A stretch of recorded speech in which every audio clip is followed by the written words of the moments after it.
ಮಾಡಿದ್ರು ಅಷ್ಟೇ. ಇಲ್ಲಿ ನೋಡಲಿ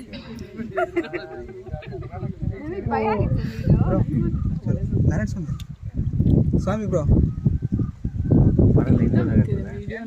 ಯೂಟರ್ನ್ ಮಾಡ್ತಾ ಇದೆ ಗಾಡಿ ಹೇಗ್ರು ಮೀನುಗಳು ನೋಡಿ. ಏನು ಬಿದ್ರೆ ಮೀನುಗಳು ಅದಕ್ಕೆ ಕಾಯ್ಕೊಂಡಿದ್ದಾವೆ.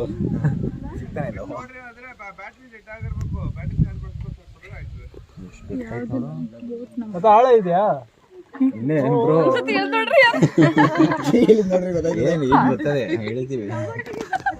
ಕನಕ್ಪುರದವರಲ್ಲ ಹಂಗೆ ಹೇಳ್ತಾವ್ರಲ್ಲ. ನಿಮ್ಮಿಂದನೇ ಕೂತವ್ರು ನೋಡಿ. ಸಾತ್ನೂರು, ಕಬ್ಬಾಳು, ತೋಟಹಳ್ಳಿ, ಕಬ್ಬಾಳ್ನವ್ರು ಯಾರಿದ್ದೀರಾ? ಹೋಟ್ಲು ಜಾಸ್ತಿ ರೇಟ್ ಅಂತ ಯಾವ್ದು ಅಂಕಲ್? ಕಬ್ಬಾಳ್ನವ್ರು ಯಾರಿದ್ದೀರಾ?